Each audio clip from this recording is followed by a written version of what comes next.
2023 में Indian real estate में एक ज़बरदस्त बूम आया था। Housing sales all time high थे, कमर्शियल ऑफिस स्पेस और रिटेल स्पेस का भी रिवाइवल हुआ था। और अब क्वेश्चन है कि 2024 में क्या होगा। चाहे कोई एंड यूज़र हो या फिर फर्स्ट टाइम प्रॉपर्टी बायर या फिर एक सीजन्ड रियल एस्टेट इन्वेस्टर, हर किसी के लिए रियल एस्टेट ट्रेंड जानना बहुत ही ज़रूरी है ताकि वो एक करेक्ट अपॉर्चुनिटी को आइडेंटिफाई कर सके और एक इन्फॉर्म्ड डिसीजन ले सके। आज मैं ऐसे ही 11 ट्रेंड शेयर करूंगा जो हम 2024 में देखेंगे। इनमें से कुछ ट्रेंड्स पुराने हैं और कंटिन्यूड हैं और कुछ इमर्जिंग ट्रेंड्स हैं। मैं कोई प्रॉपर्टी ब्रोकर या रियल एस्टेट कंसल्टेंट नहीं हूँ। Flats and keys is only a real estate content platform to share knowledge about Indian real estate and create awareness among property buyers. मैं अपने वीडियो में जो भी शेयर करता हूँ that is backed by industry data, industry experts and my personal experience in real estate industry. Hello everyone, I am Rohan Bhardwaj and शुरू करते हैं आज का वीडियो। जिन लोगों को भी लगा था कि 2024 में रियल एस्टेट मार्केट क्रैश करेगी, उनके लिए बुरी खबर है। हाउसिंग की डिमांड, सेल्स की वॉल्यूम और फ्रेश इन्वेंट्री की सप्लाई देखते हुए लग नहीं रहा कि 2024 में मार्केट क्रैश करेगी। 2024 एक इलेक्शन ईयर भी है और इलेक्शन ईयर में usually real estate market crash नहीं करती। इसका रीज़न है कि real estate as an industry directly और इनडायरेक्टली मिला के 50% ऑफ द जीडीपी पर इम्पैक्ट करती है और इसीलिए गवर्नमेंट की पूरी कोशिश रहेगी कि मार्केट स्टेबल रहे और इसीलिए मार्केट क्रैश की कोई पॉसिबिलिटी दिख नहीं रही। इनफैक्ट गिवन द डिमांड 2024 में भी प्राइजेस बढ़ेंगे, लेकिन 2023 कितने तेज़ी से नहीं, बट प्राइजेस डेफिनेटली बढ़ेंगे। So 2024 is still going to be a good year for investment. लेकिन अगर आप एक एंड यूज़र हो तो आपको मार्केट टाइमिंग से फ़र्क नहीं पड़ता। अगर कोई प्रोडक्ट आपको पसंद आ रहा है और आपके बजट में है तो आपको वो डेफिनेटली ले लेना चाहिए। लेकिन अगर आप एक इन्वेस्टर हो तो आपके लिए गुड न्यूज़ है। As per a report by Concord, Indian real estate market is expected to grow by a compounded annual growth rate of 9.2% between 2023 to 2028। But based on historical data of Indian real estate, last year इतने aggressive price growth के बाद और 1-2 सालों तक price बढ़ने की उम्मीद की जा सकती है, लेकिन उसके बाद में एक पीरियड ऑफ स्टैग्नेशन एक्सपेक्टेड है और हिस्टोरिकली ऐसा ही हुआ है। अब कुछ इंडस्ट्री एक्सपर्ट्स मुझसे अग्री नहीं करेंगे, बट हिस्टोरिकली हर डेकेड में एक बड़ा रियल एस्टेट बूम आया है जहाँ पे लोगों को बिलीव था कि फिर कभी रियल एस्टेट में स्लो डाउन नहीं आएगा, लेकिन फिर भी उसके बाद एक पीरियड ऑफ स्टैग्नेशन हमेशा आता है। मैंने एक वीडियो बनाया था on history of Indian real estate. ये वीडियो आपको हिस्टोरिकल ट्रेंड समझने में एंड हिस्ट्री के बेसिस पे फ्यूचर प्रेडिक्ट करने में हेल्प करेगा। इसका लिंक मैंने नीचे डिस्क्रिप्शन में और ऊपर आई बटन में शेयर किया है। Coming back to trends in 2024, अगर आप बिना लोन लिए प्रॉपर्टी में इन्वेस्ट कर रहे हैं तो आप अभी भी अच्छे रिटर्न्स एक्सपेक्ट कर सकते हैं। लेकिन अगर आप लोन लेके प्रॉपर्टी में इन्वेस्ट कर रहे हैं तो आपको लंबा होल्डिंग पीरियड चाहिए होगा ताकि आपकी इन्वेस्टमेंट प्रॉफिटेबल बन सके। लोन लेके इन्वेस्ट करने से क्या होता है, इस पर मैंने ऑलरेडी एक डिटेल वीडियो बनाया है। अगेन उसका लिंक नीचे डिस्क्रिप्शन में शेयर किया है। बट इन अ नटशेल 2024 में भी प्राइजेस बढ़ेंगे। दूसरा ट्रेंड जो 2023 से कंटिन्यू होगा वो है increase in demand for luxury housing. 2019 में टोटल रेसिडेंशियल सेल्स में लग्जरी हाउसिंग का शेयर सिर्फ 7% था, जो 2023 में बढ़ के 18% हो गया। और ये एक्सपेक्टेड है कि फ्रॉम 2024 टू 2029 लग्जरी हाउसिंग की सेल्स 22% पर एनम से ग्रो करेगी। अब ये एक बड़ी अपॉर्चुनिटी है फॉर इन्वेस्टर्स। फ्यूचर में अफोर्डेबल बजट और प्रीमियम सेगमेंट की प्रॉपर्टीज में स्टैग्नेशन आ सकता है, लेकिन लग्जरी हाउसिंग के अंदर फिर भी आप ग्रोथ एक्सपेक्ट कर सकते हो। अब ये ग्रोथ के फैक्टर्स क्या हैं और ये एक बड़ी अपॉर्चुनिटी क्यों है, इसके ऊपर मैंने ऑलरेडी एक डिटेल वीडियो बनाया हुआ है, उसका लिंक नीचे डिस्क्रिप्शन में है। Next 2024 will be A sellers market. मतलब अगर आप अपनी प्रॉपर्टी बेच के प्रॉफिट बुक करने का सोच रहे हैं तो ये एक अच्छा टाइम है। As of right now market में ready to move in property की इन्वेंट्री बहुत ही लिमिटेड है और इसीलिए रीसेल प्रॉपर्टी के प्राइसेस बहुत ज़्यादा है। 2020 के बाद में काफ़ी सारे प्रोजेक्ट लॉन्च हुए थे जिसमें इन्वेस्टर्स ने काफ़ी सारा पैसा इन्वेस्ट किया है। लोगों ने ईजी पेमेंट ऑप्शन पे प्रॉपर्टी खरीदी है। अब जब ये प्रोजेक्ट कंप्लीट होने वाले हैं तो इन इन्वेस्टर्स को एग्जिट चाहिए होगा, मतलब मार्केट में रेडी टू विन प्रॉपर्टी का सप्लाई बढ़ जाएगा। मेजॉरिटी प्रोजेक्ट्स का कंप्लीशन 2025 से 2028 के बीच है, मतलब इस ड्यूरेशन में इन्वेंट्री का सप्लाई बढ़ेगा तो मार्केट कॉम्पिटिटिव होगी, प्राइजेस कॉम्पिटिटिव होंगे, फिर स्टैग्नेंट भी हो सकते हैं और रीसेल में प्रॉपर्टी बेचने में टाइम लग सकता है। तो इसीलिए अगर आप 2024 में अपनी प्रॉपर्टी बेच के प्रॉफिट बुक करने का सोच रहे हैं तो ये एक अच्छा टाइम हो सकता है। लेकिन अगर आप अपनी एग्जिस्टिंग प्रॉपर्टी बेच के अपग्रेड करने की सोच रहे हैं तो अपनी प्रॉपर्टी बेचने से पहले एक लोकेशन आइडेंटिफाई कर लीजिए जो आपके बजट में आ रही है, जो आपके लिए कंफर्टेबल है, क्योंकि अगर आप महंगा बेच रहे हैं तो आप महंगा खरीद भी रहे हैं। तो इसीलिए प्रॉपर्टी बेचने से पहले ये आइडेंटिफाई करना ज़रूरी है कि आपको नई प्रॉपर्टी कहाँ मिलेगी और वो आपके पसंद की है या नहीं। नेक्स्ट, कोविड में डाउनफॉल के बाद में लास्ट 2 सालों से रेंटल्स काफ़ी तेज़ी से बढ़े हैं और अब टेनेंट्स और ज़्यादा रेंट बढ़ाने के मूड में नहीं है और इसीलिए 2024 में इन जनरल रेंटल मार्केट थोड़ी सी स्लो रहेगी, बट ऑफ कोर्स कुछ लोकेशंस पे एक्सेप्शन मिलेंगे। फ्रॉम रेंटल यील्ड पर्सपेक्टिव बढ़ते हुए प्रॉपर्टी प्राइसेस को देखते हुए करंट वैल्यू पे रेंटल यील्ड भी कम ही मिलेगी, अराउंड 1.5 से 2.5% के बीच। लेकिन जिन्होंने प्रॉपर्टी पहले खरीदी थी उनको अभी भी काफ़ी अच्छे रेंटल यील्ड्स मिलेंगे। नेक्स्ट है, मेट्रो सिटी के सबर्ब्स में डिमांड काफ़ी तेज़ी से बढ़ेगी। मतलब मेट्रो सिटी के आसपास जो डेवलपिंग और अंडर डेवलप लोकेशंस है, यहाँ पे डिमांड बहुत ज़्यादा तेज़ी से बढ़ेगी और ये एक अपॉर्चुनिटी हो सकती है for and users and investors. 2023 में भी मेट्रो सिटीज़ के सबर्ब्स में डिमांड 20% से बढ़ी थी और इसके दो मेन रीजंस हैं। पहला, सिटी के सेंट्रल लोकेशन पे प्राइजेस ऑलरेडी बहुत ज़्यादा हैं और अनअफोर्डेबल हो चुके हैं, और दूसरा, लोगों को आजकल सिर्फ घर नहीं चाहिए, घर के साथ एमिनिटीज़ भी चाहिए, बड़ा घर भी चाहिए, और एक मिडिल क्लास फैमिली ये सारी चीज़ें सिर्फ एक डेवलपिंग लोकेशन या फिर एक अंडर डेवलप लोकेशन पे ही अफोर्ड कर सकती है।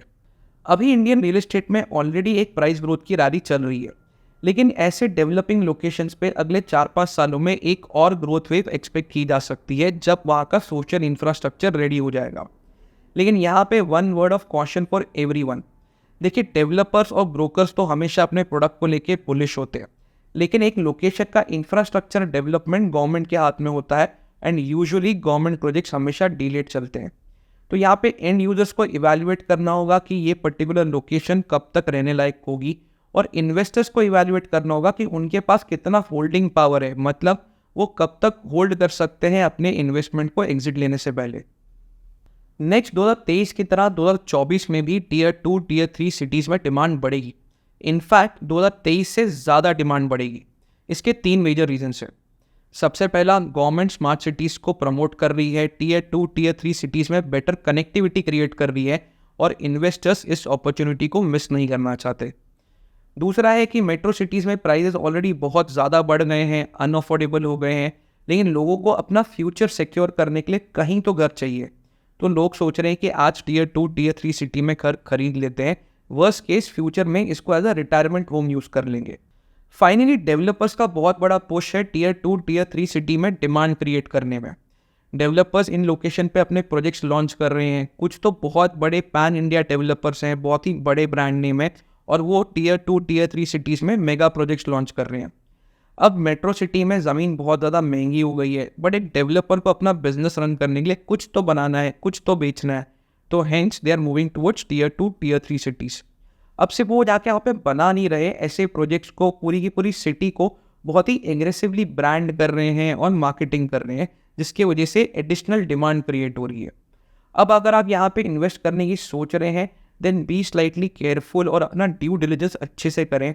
सबसे पहले आपको ये वैल्यूएट करना होगा कि क्या आप इस टीयर 2, टीयर 3 सिटी में सच में रह पाओगे, क्योंकि कुछ सिटीज़ तो आपको बहुत अच्छी ग्रोथ देंगी, लेकिन कुछ सिटीज़ में आपको प्रॉपर्टी से एग्जिट मिलने में काफ़ी लंबा टाइम लगेगा। तो इसीलिए be careful and do your homework correctly. 2023 office leasing के लिए बहुत ही बढ़िया साल था। 2022 तक काफ़ी सारी कंपनीज हाइब्रिड वर्किंग मॉडल पे थी या वर्क फ्रॉम होम मॉडल पे थी, लेकिन 2023 में मेजॉरिटी कंपनीज ने अपने स्टाफ को रेगुलरली ऑफिस बुलाना शुरू कर दिया है और इस वजह से ऑफिस लीजिंग की डिमांड एकदम से शूट अप कर गई। लेकिन currently global economic and political situation की वजह से ऑफिस लीजिंग स्पेस थोड़ी सी स्लो ही ग्रो करेगी।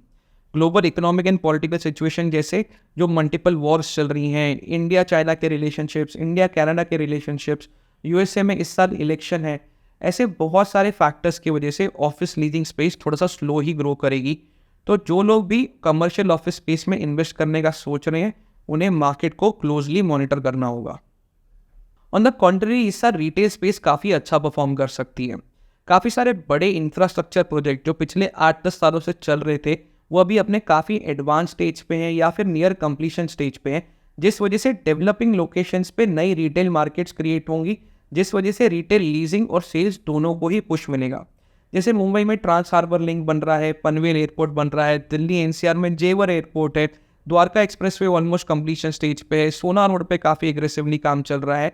ऐसे काफ़ी सारी सिटीज़ में बड़े इंफ्रास्ट्रक्चर प्रोजेक्ट्स एडवांस स्टेज पे हैं या कंप्लीशन स्टेज पे हैं, और जिस वजह से नई मार्केट्स क्रिएट होंगी तो रिटेल स्पेस की डिमांड बढ़ेगी। सेकेंडली, इंडिया में कंजम्पशन बढ़ रहा है, इकोनॉमी अच्छा परफॉर्म कर रही है। अब जब कंजम्पशन बढ़ रहा है तो ऑफकोर्स रिटेल स्पेस की डिमांड भी बढ़ेगी। नेक्स्ट अपॉर्चुनिटी है फॉर इन्वेस्टर्स। बहुत सारी कंपनीज अभी भी हाइब्रिड वर्किंग मॉडल या वर्क फ्रॉम होम मॉडल पे काम कर रही हैं, लेकिन लोगों को अपने घर से काम करने में प्रोडक्टिविटी नहीं मिल रही, उनको मज़ा नहीं आ रहा, और इसीलिए वो कोवर्किंग से काम करना प्रेफर करते हैं, और इसीलिए कोवर्किंग की डिमांड अभी भी बहुत ज़्यादा बढ़ रही है। And this can be a very good investment opportunity. But one word of caution, luxury coworking spaces की डिमांड बजट कोवर्किंग स्पेसेस से काफ़ी ज़्यादा है, तो evaluate the property correctly before investing in it. Next are few emerging trends जो शायद आज इतना मैटर नहीं करते लेकिन फ्यूचर में will definitely make a difference. जैसे increasing demand for smart homes. Smart homes India में एक लग्जरी फीचर है और बहुत ही लिमिटेड प्रोजेक्ट्स में अवेलेबल है, लेकिन ग्रेजुअली इसकी डिमांड काफ़ी बढ़ रही है। स्मार्ट होम मतलब पूरी तरीके से कनेक्टेड होम, जहाँ पे पर्दे, एसी, टीवी, हर चीज़ आपके फ़ोन से चल जाए, वीडियो हो, एडिशनल सिक्योरिटी हो। ऐसे फीचर्स की डिमांड बहुत ज़्यादा बढ़ रही है और ऐसे घर अच्छे टेनेंट्स और अच्छे बायर्स को अट्रैक्ट करते हैं। फ्यूचर में शायद ये फीचर्स बहुत ही कॉमन हो जाएंगे, लेकिन इनिशियल इन्वेस्टर्स को काफ़ी एडवांटेज मिलेगा। नेक्स्ट है increasing demand for green buildings which are energy efficient. As of right now ऐसे बहुत ही लिमिटेड प्रोजेक्ट्स हैं, और वो भी मेजरली सिर्फ लग्जरी सेगमेंट में, लेकिन ऐसे प्रोजेक्ट्स की डिमांड ग्रेजुअली बढ़ रही है। लग्जरी सेगमेंट में लोग इन्वायरमेंट के लिए सेंसिटिव हैं, और ऐसे प्रोजेक्ट के लिए वो एक्स्ट्रा पैसा और लीज दोनों ही देने के लिए तैयार हैं। मोर ओवर, ऐसे energy efficient projects over a long term आपके मेंटेनेंस में काफ़ी पैसा बचाते हैं। टू कंक्लूड, इन ट्रेंड्स के अलावा आपको interest rate, inflation rate, global political and economic situation को भी मॉनिटर करना चाहिए, क्योंकि ये सारी चीज़ें बायर सेंटिमेंट को and cost of raw material को इम्पैक्ट करती हैं, जो इवेंचुअली एक प्रॉपर्टी के प्राइस को इम्पैक्ट करता है। इंडियन रियल एस्टेट मार्केट एक सेंटिमेंट ड्रिवन मार्केट है। कहीं पे अगर कोई बड़ा डेवलपर किसी स्कैम में फंस गया तो पूरी मार्केट नेगेटिव हो जाती है।